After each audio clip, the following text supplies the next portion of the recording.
Hi, my name is Sean Hall, owner and developer of CasePoint. This video is to demonstrate how to use the update section in CasePoint. First thing I'm going to do is open up one of the sample cases. Okay, once you're in the case, down at the bottom left of the form on the action list, you'll want to select Add New or Edit Updates. Okay, this is the update form. From this form you can generate reports which can be sent into Microsoft Word. Also, the updates can be sent as emails. They can be viewed on the web either by your employee or by your client. And first what we'll do is by default it will give you today's date if you create a new record. And I'm just going to put in a test update. This could range from a few words to a complete report for this particular day.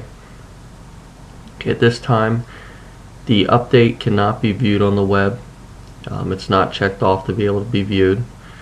If you just check web view, it will only be available for the employee that logs into the website to view the update. Once you check off approved, the client will then be able to view the update as well, but the employee will be locked out from making any changes or edits to the update. Okay, this particular update is for the John Doe case. There's no investigator assigned to the update, so I'm going to head and select somebody. And this means that this update belongs to this investigator. So any expenses that we enter, which can be done on the action list, will be linked to that investigator.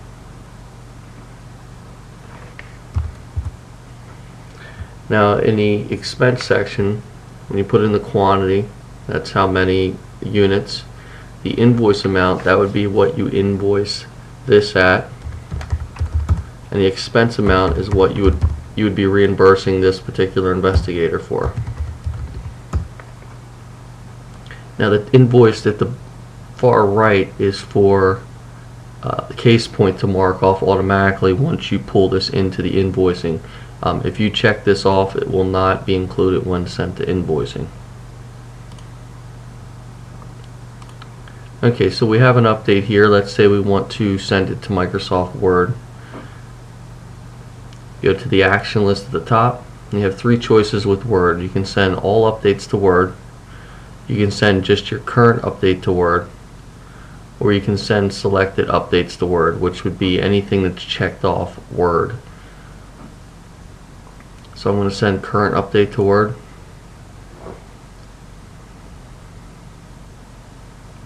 Okay, and these report templates come with the program. They can be modified, or you can create brand new ones.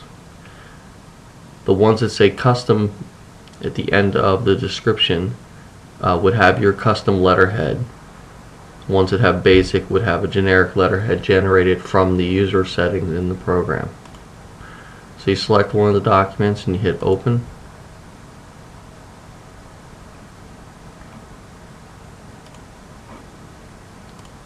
What it is, it pulled all the information into Microsoft Word. It filled out everything that was available.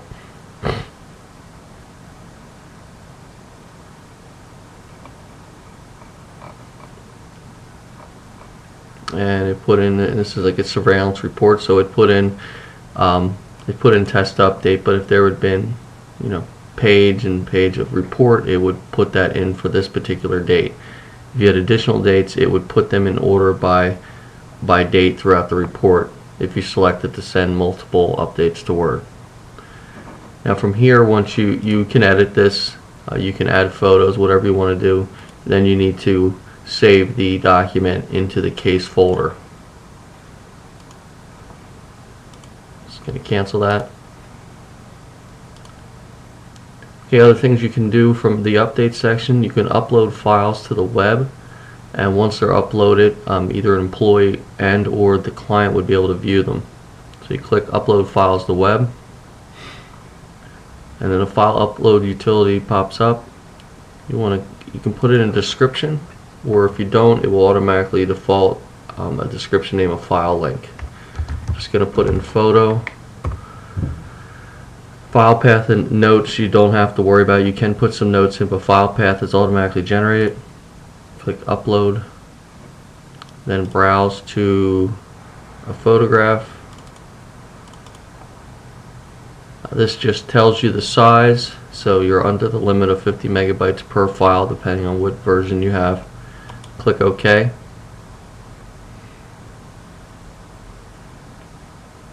And then the file is uploaded. This is the file path.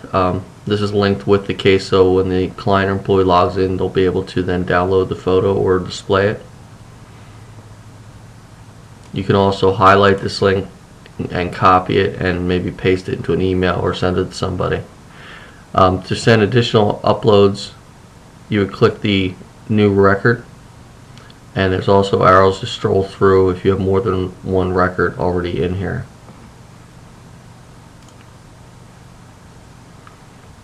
Okay, so we uploaded an update to the web, so we're going to see what that looks like.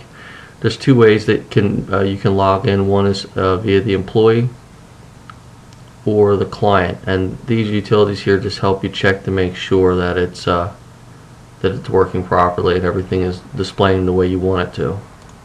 So I'm going to have this login as the employee that's assigned to this case.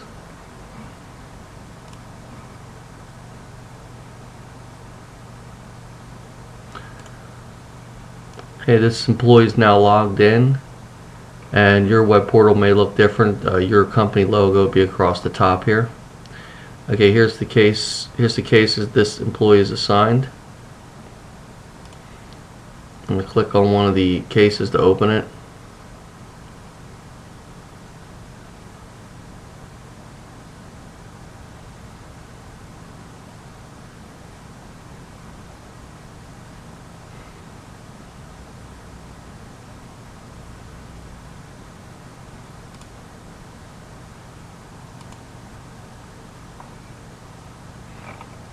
Okay, here's some updates on another case this employee is assigned to. On 215, there's a test update. There's a file link. You just click the link, and it displays the photograph. And there could be multiple files put into each update. You can either left click and just open it up, or right click and save it to your computer. And also, when the employee logs in, they can add new updates, and that's covered in a different video.